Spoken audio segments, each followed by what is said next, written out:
let's use this image class that we made. Well, now I'm clicking on the file, but the file contains the class. Let's use this to make a mouse cursor, because the mouse cursor is an image. As with the graphics, we should have a folder for all our inputs. So we are gonna make a folder, add a new folder, and then we call it input. The reason why I'm doing this is because XNA also has a namespace called input. They have a lot of stuff in there, but we will probably just have in the beginning the mouse cursor, and that's about it.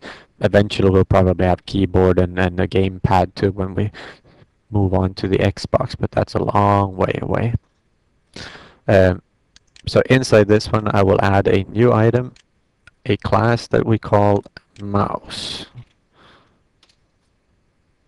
Okay. As before, I'm going to delete the using statements, and then we add the ones that we need instead. Let's start with that right away. Using Microsoft XNA framework. Can copy that because we're going to use XNA framework graphics, and we're going to use XNA input. Maybe we won't use that one. I'll leave it in there and we'll see if we need it later on.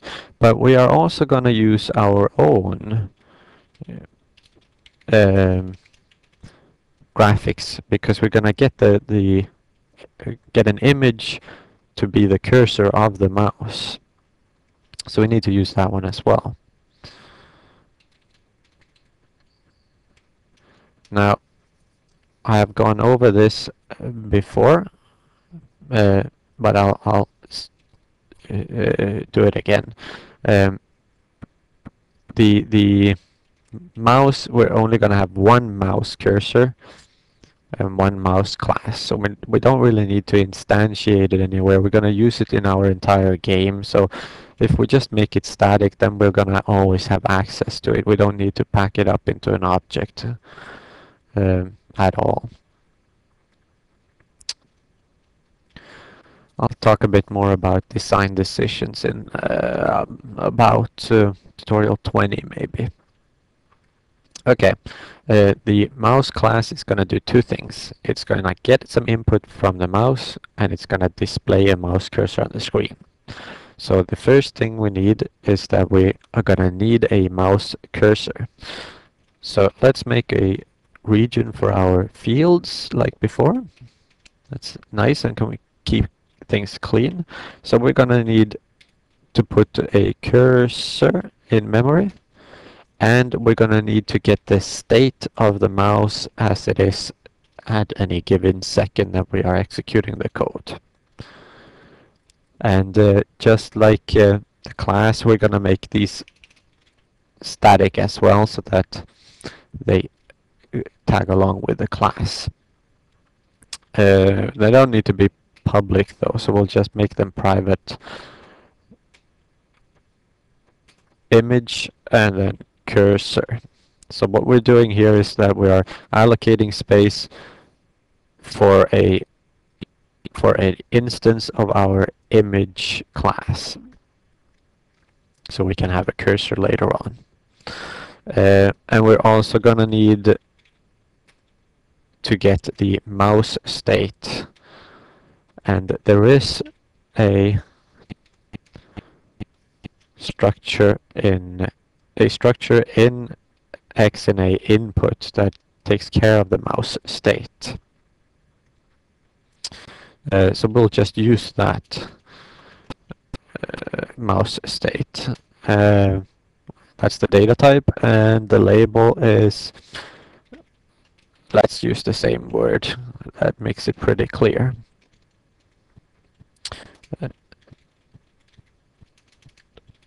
And we'll end that region. This is going to be a small nice class because it's just going to do two things: get data and display it.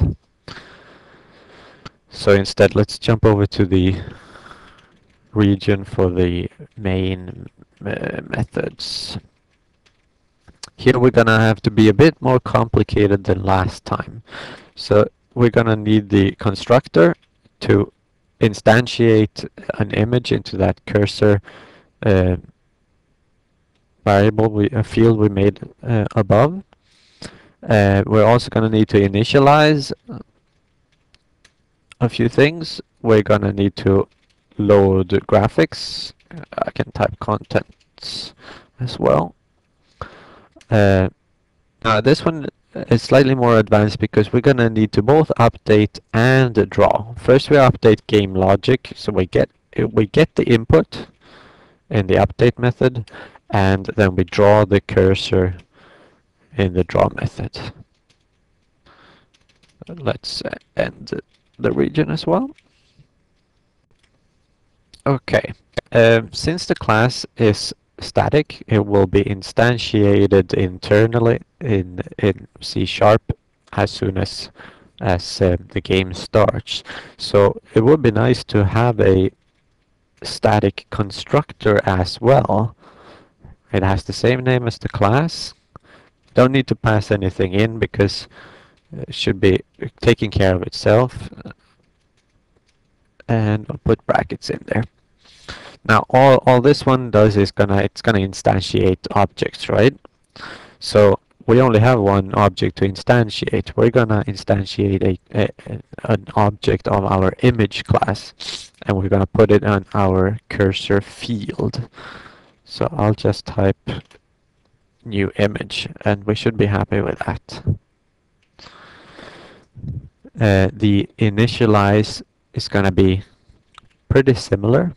And we'll make it static too, like everything else in this one. This one we're gonna make public though, because we're gonna have to call this one from the engine class as soon as the game starts up. Initialize, that looks good, but we don't really need to pass it anything. Oh, why do I put semicolon there? Okay. This one is also fairly simple because all we need to do is initialize the cursor. Remember, we had an initialize method on our cursor. It's outside the screen, but there is one down there that doesn't take any variables. Now you're gonna, some of you might have noticed that one thing is different than before. There's no this here, right? Well, this is an exception. Remember that this refers to this object, this instance of this class. Well, if this method, this field is static, then this field doesn't belong to any particular instance of this class, which means that we can't use the this keyword because it can only refer to objects. So we don't put anything in there and then it works. So that's a quirk, but as long as you remember that this refers to an object, and when you use the static keyword, you don't have to make an object, you don't have to instantiate anything because that's taken care of for you. Then it makes sense. Okay. Load graphics contents was the next one. That one, I'll just type this first, contents. That one should do the same thing. It's as before. We should take a sprite batch. I'll move down a bit so you can see what's going on.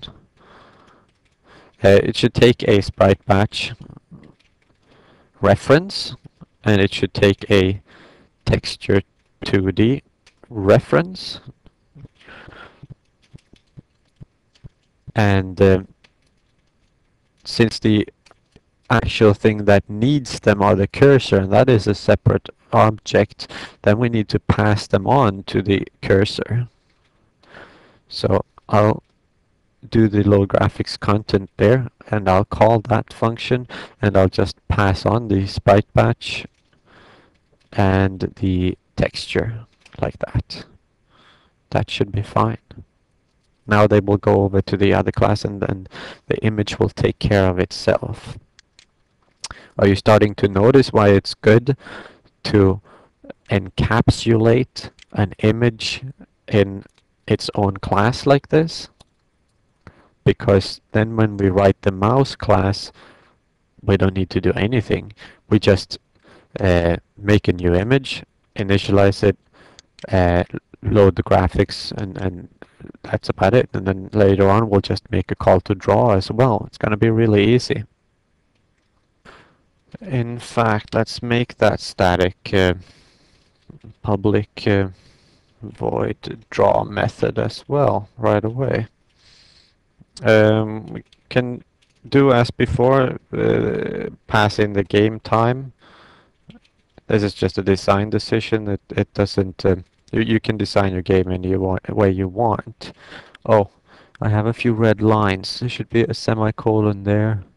Oh, I forgot void here. That's what I get for talking while I type. Oh, looks much better.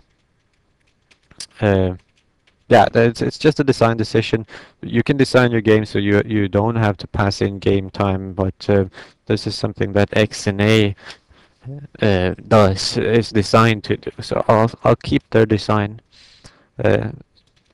Sounds good to me.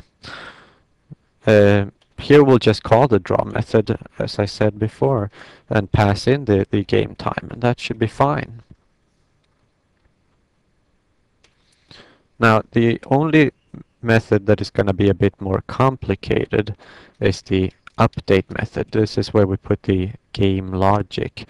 The reason why it will be more complicated is this because this is what this class actually does. It's going to take input and use that to set the position of the cursor. We're going to have to change a few things in the mouse class, in the image class, because the mouse class is going to interact with the mouse class. But we'll get to that in a little while. I'm going to start typing. Static public void. I remembered it this time. And then we have update. Same thing here. We'll just do the game time. There is game time. And get that as a parameter as well. And now we're going to do two things. We're going to get the state of the mouse, and then we're going to extract the position of the mouse and send it on to the image so that the image can be drawn in the right place. So let's start with assigning the state of the mouse to our mouse state field. Now you're going to run into a problem. If I type, there is a method that we want to use. It's a static method that XNA provides in the input namespace. They have a class called mouse, and on it there's a static method called getState that just gets all the info that you need. But if I type mouse, because I'm going to access that one, then what I get is, I'll do that again, mouse. What I get is our mouse class, this one, the one we're typing in. Remember that we have two of them. We have in input we have a mouse class, and then Microsoft has one. Microsoft has one as well inside the input class, input namespace. They also have a class. So this is one of those times when you do need to use the fully qualified name. So I'm going to type Microsoft XNA period, and there's the mouse, so I hit period again. And there you have the get state. So I'll hit parentheses. This one doesn't take any parameters, but it returns a lot of things. It returns the position of the mouse, so we can assign it to the mouse state. It also returns if any button is pressed down or released, not pressed down, or if the scroll wheel moves, and stuff like that. So with this single line, we have all the data of the mouse. Now we need to extract the position and send it on to the cursor. And this is where we'll run into a problem, because when I go to the cursor in IntelliSense, there's no way to set the position of the cursor. Why? Because the cursor position field is private. So if I go to the Solution Explorer and I double click on image, you can see that here that this field is private, so we don't have access to it. And this is where the properties come into play. I'll make a new region here. I like regions. Properties. I will just have position in it for now. We might add some more later. There is a code snippet for properties. So I'll click tab twice. I'll show you why we do tab twice instead of enter or something else as well. Now this one is going to create both the field and the property, but we already have the field, so later on we'll delete this one, but we'll use it temporarily to use the IntelliSense system. Vector 2, and then I click tab again, and then it jumps over to the second one, and then I do position there, and then when I click tab, if you look down here where it says my variable, when I click tab, it updates that automatically. And then I do position, I can't spell today. So if I keep pressing tab, then I can go around and change these fields as many times as I want, because I'm still in the code snippet system. So I'll jump out of that and delete that one because we don't need it. Okay. I can end the region as well.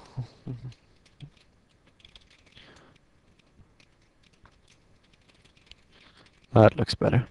So now we will use this set accessor method to set the position of the field. This one is public, so this should be fine. If I go over to the mouse class now, and I'll redo that period, now we get the position down here, so we can assign to it. We can set the position of the cursor. We do that with a new vector. And from the mouse state that we made, we will extract just the x coordinate of the mouse and the y coordinate of the mouse. Now this statement looks a bit odd, but all it does is we create a new vector. We call the constructor of the method, constructor method of the vector structure, pass in as parameters the x and y coordinates of the mouse. So in essence, we get a vector that contains the position of the mouse. We pass that, assign that to the property, and the property calls the set method. It receives it, it sets it as the value. So the value here contains the position of the mouse, and it assigns it to position so that it gets stored in the field. That seemed like a lot of passing data back and forth for very little effect, but this is what programming is mostly about. This is something you will do a lot. You will pass data back and forth because you try to itemize everything into small classes, and then when they interact, you pass data between them. That's all you do. So you'll do this a lot when you program. Okay, I'm pretty happy with this. The mouse class is finished. Now we just need to go over to the engine class and fix a few things there.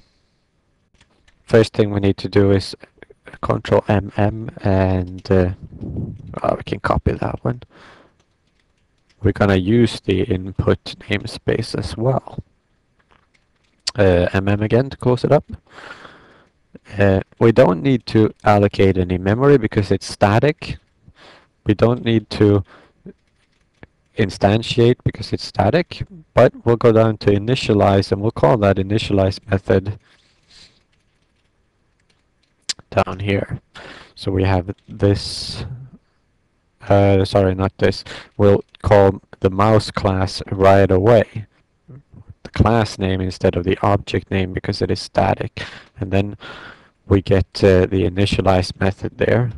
Doesn't take any parameters, so we'll just finish that up like that. And we'll go down to load graphics instead, This one, we're gonna do something funky. I'll show you. Let's make some space here. We're gonna reassign to my texture.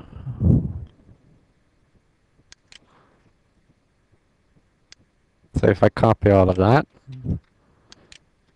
are you getting scared now? And then we'll do the name here instead. It will be called cursor cursor instead. If you don't remember that, I'll show you where to find it again. And then when we are done with that, then we will call the mouse class again and load graphics, and we can pass in the same sprite batch here as we used for the box, but we have a new texture that we assigned.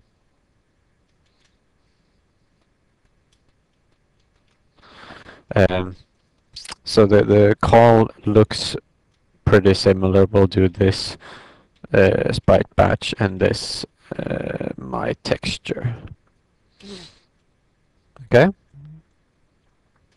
The reason why I asked if you got scared now is because we are overriding this texture. So aren't we losing the box then that we're gonna draw first? Well, this is where the references come in.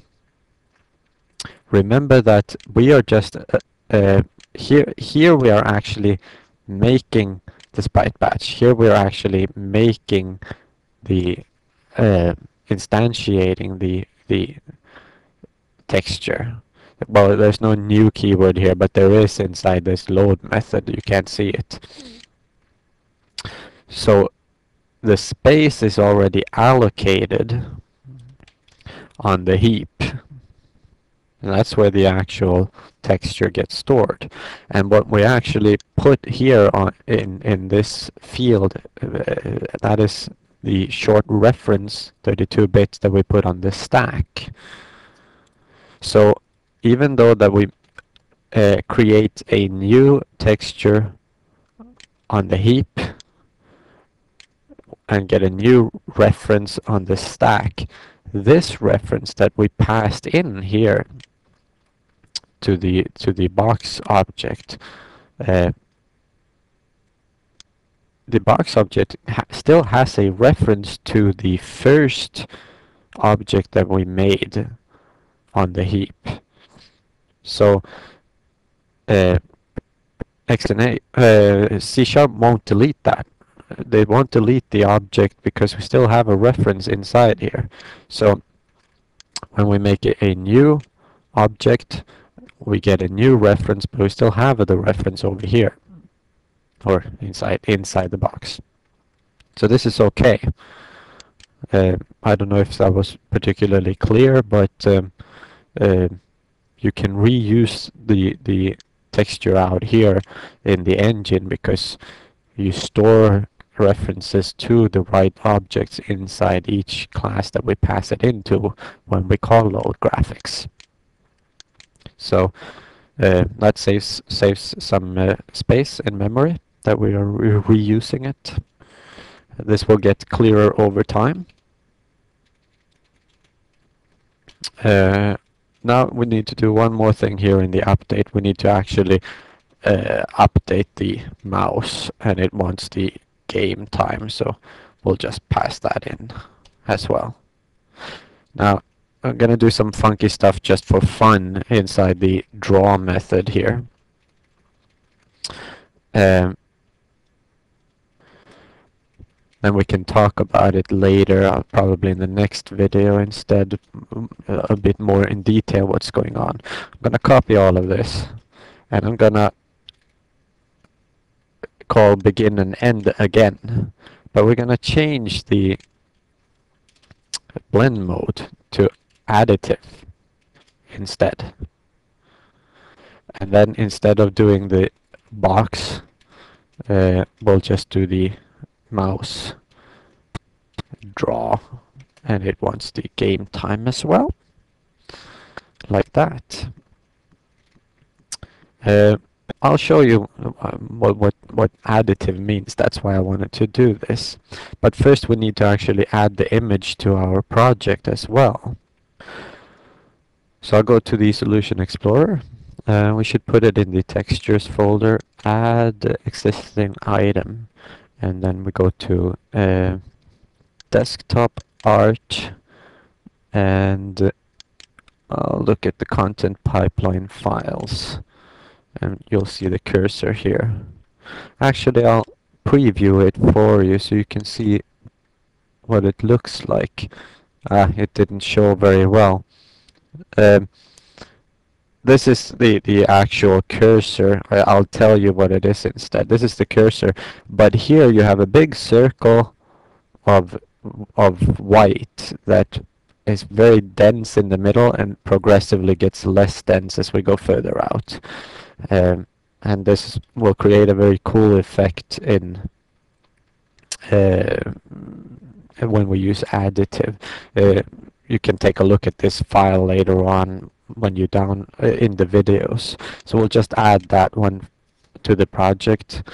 Go to properties. Well, we didn't get the property. Oh, there they are. And choose copy always. Sounds good. Actually, we can close the properties. I don't think we need that. Okay.